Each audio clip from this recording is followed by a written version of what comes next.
মুহাব্বতৰ বাবে শ্ৰেষ্ঠ পৰীক্ষিত এটি আমল কোৰআনে কাৰিমৰ সৰু এটি আয়াত পঢ়ি শ্ৰেণীত ফুকাই আপুনি যাক মুহাব্বত কৰে খুৱাই দিয়ক তো আপোনাৰ মুহাব্বতত পগলা হৈ যাব দিৱানা হৈ যাব আপোনাৰ কথাত উঠা বহা কৰিব ইনশাআল্লাহ যিসকলে এই আমল কৰিছে ফলাফল লাভ কৰিছে ইখলাসৰ সৈতে আপুনি এই আমল কৰি চাওক নিজ চকুৰে প্ৰমাণ দেখিবলৈ পাব কোনো বেজ কবিৰাজৰ ওচৰত যোৱাৰ কোনো প্ৰয়োজন নাই নিজে এই আমল আপুনি কৰিব পাৰিব আয়াতটি মই স্ক্ৰিনত দি দিম আপুনি লিখি লৈ মুখস্থ কৰি লব নাইবা আপুনি চাই পঢ়িলেও হ'ব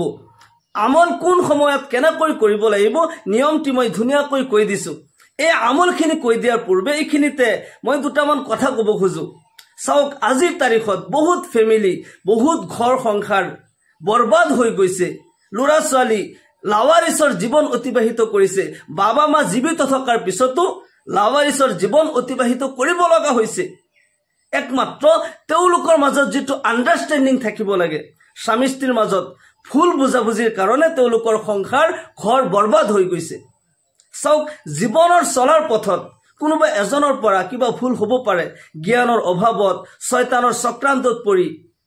মানুহৰ ভুল হৈ যাব পাৰে কুল্লু বানি আদমা খাত্তাউন ওয়া খায়ৰুল খাত্তাইনা আত-তাওয়াবুন সকলো মানুহ গুনাহগাৰ হয় কিয়নো মানুহৰ প্ৰকাশ্য দুশ্মন হৈছে শয়তানে চক্ৰান্তত পেলাই মানুহক বিভিন্ন ধৰণৰ ভুল ৰাস্তাত লৈ যায় কিন্তু সেই সকলো মানুহৰ ভিতৰত শ্ৰেষ্ঠ সেই সকল হয় যিসকলে নেকি ভুল কৰি আকৌ তওবা কৰে আকৌ শুদ্ধ কৰি লয়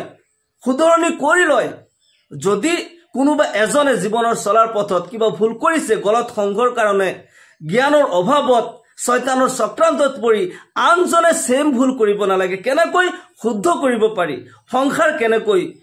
ঠিক কৰিব পাৰি তাৰে চেষ্টা কৰিব লাগে যদি সেম ভুল আনজনেও কৰে তেতিয়াহলে এই ঘৰ এই সংসাৰ বৰবাদ হৈ যাব টিকি নাথাকে স্বামী স্ত্ৰীৰ যেটো বন্ধন ইয়া জান্নাতি বন্ধন হয় আল্লাহ ৰাব্বুল আলামিন জান্নাততে এই ৰিশতা সজাই দিছিল আদম আৰু হাৱা আলাইহিস সালামৰ নিকাহ কৰাই জান্নাততে এই বন্ধন সজাই দিছিল স্বামী স্ত্ৰী যদি ইজন হিজনক ভাল পায় মুহাব্বত কৰে আল্লাহ তাআলা তেওঁলোকৰ প্ৰতি ৰাজি খুশি হৈ যায় সেই ঘৰ সংসাৰত আল্লাহৰ পক্ষৰ পৰা অশেষ ৰহমত বৰকত নাজিল হয় তেওঁলোকৰ জীৱনত শান্তি আহে আৰু যদি স্বামী স্ত্ৰীৰ মাজত মনোমালিন্য হয় ইজনে হিজনক চাব নোৱাৰে কথাবোৰ নিমিলে যদি তেওঁলোকৰ মাজত কোনো আন্ডাৰষ্টেণ্ডিং নাই ইজনৰ কথা হিজনৰ গাত জ্বলে এনেকুৱা যদি হয় আল্লাহ তাআলা তেওঁলোকৰ প্ৰতি নাৰাজ হৈ যায় এই ঘৰ সংসাৰ বৰবাদ হৈ যায় আল্লাহৰ গজবৰ শিকাৰ হৈ যায় সেই কাৰণে যদি আপুনি এগৰাকী মহিলা হয় আপোনাৰ স্বামী যদি আপোনাৰ অবাধ্য হয় আপোনাক ভাল নাপায় মুহাব্বত নকৰে আপোনাক সময় নিদিয়ে পৰ নাৰীৰ প্ৰতি কুদৃষ্টি দিয়ে আপুনি সেম ভুল কৰিব নালাগে কেনেকৈ তেখেতক লাইনত আনিব পাৰি কেনেকৈ শুদ্ধ লাইনত আনিব পাৰি আপুনি তাৰে চেষ্টা কৰিব লাগিব এই আমলটি ইখলাসৰ হৈতে আপুনি নিজে কৰক কোনো বেজ কবিৰাজৰ ওচৰত যোৱাৰ প্ৰয়োজন নাই তাতে বহুত ধৰণৰ প্ৰবলেম আহি যায় নিজে আমল কৰক আল্লাহৰ ওচৰত দোয়া কৰক আল্লাহ তাআলাই এই আমলৰ বৰকতত আপোনাৰ স্বামীক শুদ্ধ লাইনত আনিব আপোনাৰ স্বামীৰ অন্তৰত আল্লাহ তাআলাই মুহাব্বত সৃষ্টি কৰি দিব আপোনাক ভাল পাব আপোনাৰ কথা মানিবলৈ বাধ্য হ'ব যদি আপুনি এজন পুৰুষ হয় আপোনাৰ স্ত্ৰী যদি আপোনাৰ অবাধ্য হয় আপুনিও এই আমল কৰিব পাৰিব আপোনাৰ স্ত্ৰীৰ দৰে যদি আপুনি নিজেই তেনেকুৱা ভুল কৰে তেতিয়াহলে সংসাৰ বৰবাদ হৈ যাব আপোনাৰ জীৱনৰ লগত আৰু 2-3টা জীৱন জড়িত হৈ আছে লৰা ছোৱালীৰ জীৱনৰ কথা আছে সেই কাৰণে সেম ভুল নিজে কৰিব নালাগে এজনে যদি ভুল কৰিছে কেনেকৈ শুদ্ধ লাইনত আনিব পাৰি তাৰে চেষ্টা কৰিব লাগে এই আমলটি ইখলাসৰ হৈতে আপুনি এই আমল কৰিব সকলো নাৰী পুৰুষ সকলোৱে এই আমল কৰিব পাৰে আমলখিনি কৰাৰ কাৰণে অলপমান চেনি আপোনাৰ প্ৰয়োজন হ'ব আপুনি এটা কাপত অলপমান চেনি লৈ লব আৰু এই আমল কৰিব ধুনিয়াকৈ ইয়াৰ পূৰ্বে ধুনিয়াকৈ ওযু কৰিব সুন্নতি নিয়মত এক অংগ 3বাৰকৈ ধুব সুন্নতি নিয়মত ওযু কৰিব ৰাসূল পাক সাল্লাল্লাহু আলাইহি ওয়াসাল্লাম ইৰশাদ কৰে যিসকল উম্মতে সুন্দৰকৈ ওযু কৰে তেওঁলোকৰ কাৰণে আল্লাহৰ পক্ষৰ পৰা দুটা পুৰস্কাৰ আল্লাহু আকবাৰ এক নম্বৰত ওযুৰ অংগৰ দ্বাৰা যিমান গুনাহ হৈছিল যিমান পাপ হৈছিল আল্লাহ তাআলাই মাফ কৰি দিব ওযুৰ পানীৰ লগে লগে খহি পৰি যাব দ্বিতীয় নম্বৰ পুৰস্কাৰ হৈছে যিসকলে সুন্দৰকৈ ওযু কৰে তেওঁলোকৰ ওযুৰ সেই অংগবোৰ হাত ভৰি চেহাৰা এই অংগবোৰ কিয়ামতৰ দিনাখন নূৰৰ দৰে জিলিকি থাকিব আল্লাহু আকবাৰ ৰাসূল পাক সাল্লাল্লাহু আলাইহি ওয়াসাল্লাম ইৰশাদ কৰে মই সেই সকলক দূৰৰ পৰা দেখিলে চিনি পাই যাম আৰু শাফাআত কৰি আল্লাহৰ জান্নাতত প্ৰৱেশ কৰাই দিম সেই কাৰণে ধুনিয়াকৈ ওযু কৰিব ওযুৰ পিছত আকাশৰ পিনে চাই কলিমা শাহাদাত পাঠ কৰিব আশহাদু আল্লা ইলাহা ইল্লাল্লাহু ওয়াহদাহু লা শারীকা লাহ ওয়া আশহাদু আন্না মুহাম্মাদান আবদুহু ওয়া রাসূলুহু ওজুর পিছত আকাশৰ পিনে চাই কলিমা শাহাদাত পাঠ কৰিলে আল্লাহ ৰব্বুল আলামিন জান্নাতৰ সকলো দৰজা খুলি দিয়ে সেইজন বান্দাই আল্লাহৰ জান্নাতত যিকোনো দৰজা দি ইচ্ছা কৰিলে প্ৰৱেশ কৰিব পাৰে আল্লাহু আকবাৰ আমল গোটেই সৰু হয় কিন্তু ইয়াৰ ফজিলত অনেক বেছি বহুত বেছি হয় সেই কাৰণে ওজু কৰি আকাশৰ পিনে চাই কলিমা শাহাদাত পাঠ কৰি তাৰ পিছত আপুনি অলপমান চেনি লৈ চেনি আপোনাৰ লগত ৰাখিব এক কাপত চেনি ভৰাই অলপমান চেনি ৰাখি দিব আৰু 2 ৰাকাত নফল নামাজ পঢ়িব সলাতুল হাজতৰ নামাজৰ নিয়ত এনেকৈ কৰিব নাৱাইতু আন উছল্লি লিল্লাহি তাআলা রাকাতাই সলাতিল হাজা নফলি মুতাওয়াজ্জিহান ইলা জিহাতিল কাবাতিশ শরীফাতি আল্লাহু আকবার নাইবা নিজৰ ভাষাত এনেকৈ ক'ব মই আল্লাহৰ ওয়াস্তে সলাতুল হাজতৰ 2 ৰাকাত নফল নামাজ পঢ়ি আছো আপোনাৰ মনত হে উদ্দেশ্য ৰাখিব যে আপুনি কিহৰ কাৰণে এই আমল কৰিবলৈ ওলাইছে আপোনাৰ স্বামীক আপুনি বাধ্য কৰাৰ কাৰণে এই আমল কৰি আছে আপোনাৰ মনত হে উদ্দেশ্য ৰাখিব আপোনাৰ স্ত্ৰীৰ কাৰণে যদি আপুনি এই আমল কৰি আছে সেই উদ্দেশ্য আপোনাৰ মনত ৰাখিব নিয়ত কৰি 2 ৰাকাত নামাজ যে কোনো সূৰা দি আপুনি পঢ়িব নামাজৰ পিছত এই ঠাইত বহি চেনিৰ কাপ আপোনাৰ লগত ৰাখিব আৰু প্ৰথমতে 3 বাৰ দুৰুদ শৰীফ পঢ়িব আল্লাহুম্মা সাল্লি আলা মুহাম্মাদ ওয়া আলা আলি মুহাম্মাদ কামা সাল্লাইতা আলা ইব্রাহিম ওয়া আলা আলি ইব্রাহিম ইন্নাকা হামিদুম মাজিদ اللهم بارك على محمد وعلى آل محمد كما باركت على إبراهيم وعلى آل إبراهيم إنك حميد مجيد নতুবা সাল্লাল্লাহু আলাইহি ওয়াসাল্লাম সাল্লাল্লাহু আলাইহি ওয়াসাল্লাম সাল্লাল্লাহু আলাইহি ওয়াসাল্লাম এনেকৈ 3 বাৰ দুৰুদ শৰীফ আপুনি পঢ়িব 3 বাৰ দুৰুদ শৰীফ পঢ়াৰ লগে লগে আল্লাহ তাআলাৰ পক্ষৰ পৰা 30টা ৰহমত আপোনাৰ ওপৰত অৱতীৰ্ণ হৈ যাব আপোনাৰ জীৱনৰ পৰা আপোনাৰ নাম আমলৰ পৰা 30টা গুনাহ মাফ হৈ যাব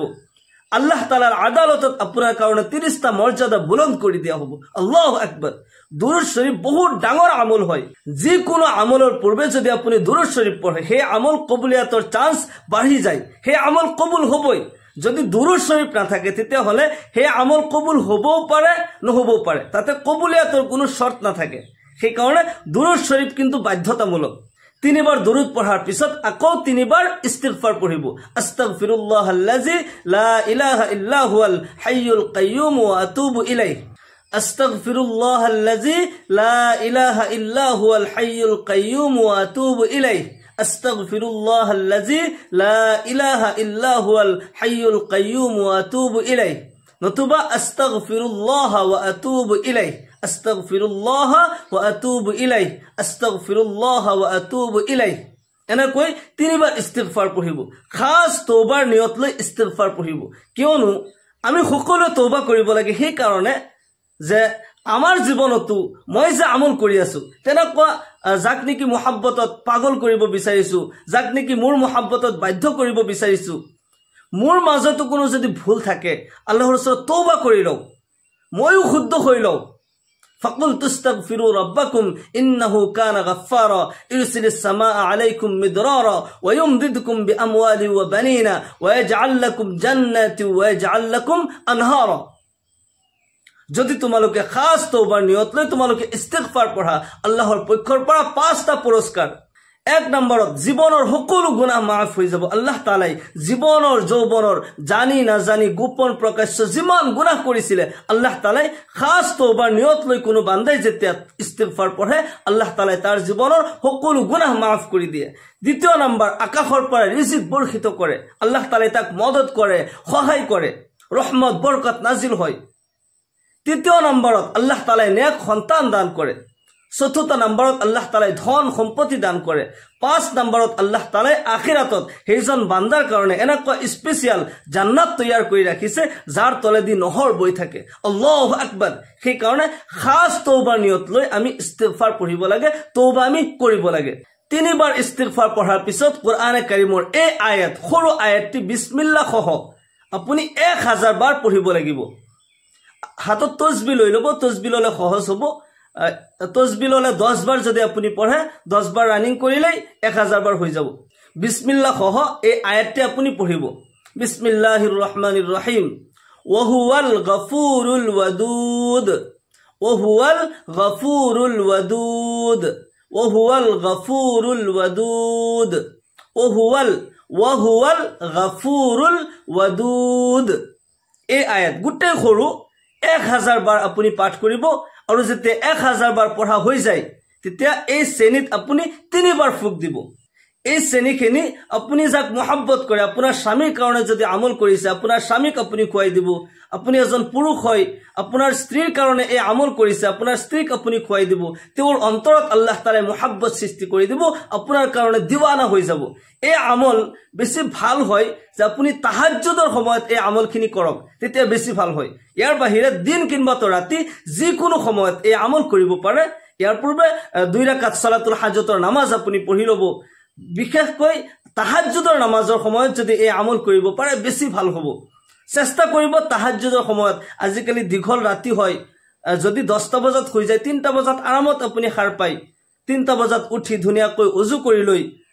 আপুনি নামাজ পঢ়ি ল'ব, 2 ৰাকাত কমসে কম তাহাজ্জুদৰ নামাজ পঢ়িব, তাৰপিছত এই আমল কৰিব। তাহাজ্জুদৰ সময়ত সালাতুল হাজতৰ নামাজ নপঢ়িলেও হ'ব, তাহাজ্জুদৰ 2 ৰাকাত নফল নামাজ আপুনি পঢ়িব।